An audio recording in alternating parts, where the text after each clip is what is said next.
आपने बाबा रामदेव के बारे में बात करी, आपने बहुत सब्जेक्ट पे बात करी। मेरा एक सिंपल सा सवाल है, जब भी आयुर्वेदा की बात आती है, Ayurveda is equal to Acharya साहब दिखते हैं, या yoga is equal to Ramdev ji दिखते हैं, बट आचार्य बालकृष्ण जी हैं क्या? लोगों के मन में ये है कि एक सफल बिजनेसमैन है, ये सन्यासी हैं, या आयुर्वेदा के ब्रांड एम्बेसडर हैं। आचार्य बालकृष्ण जी हैं क्या?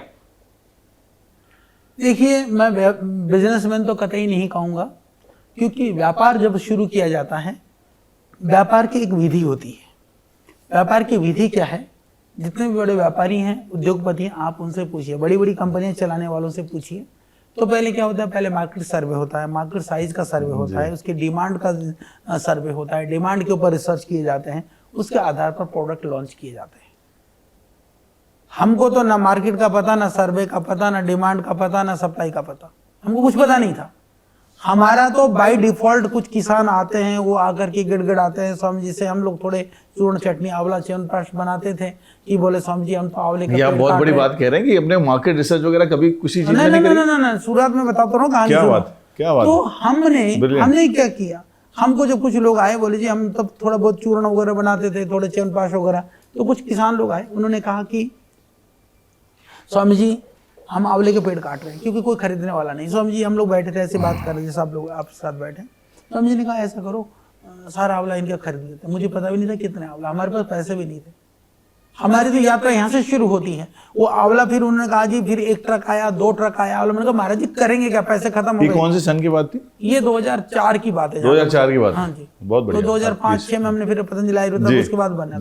तो उसके बाद 2004-5 के 4 का यहाँ तो मुझे याद है।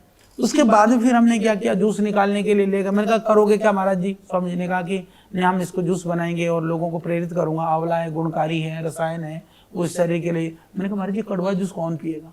तो हम तो सारा काम हमारे तो इमोशंस में है। हमने कभी देश की पीड़ा ली, कभी हमने संस्कृति की पीड़ा ली, कभी लोगों की समस्या की पीड़ा ली। वो पीड़ा से उपजा हुआ संस्थान का स्वरूप पतंजलि है। बिजनेस का मॉडल का स्वरूप का नाम पतंजलि नहीं है। और इसीलिए मैं हमेशा सारी जो नई युवा पीढ़ियों को मैं कहता हूं कि तुम कभी ना जिंदगी में कभी भी बड़ा बनने की मत सोचो, कभी मत सोचो। मैं कहता हूं बड़ा करने की सोचो।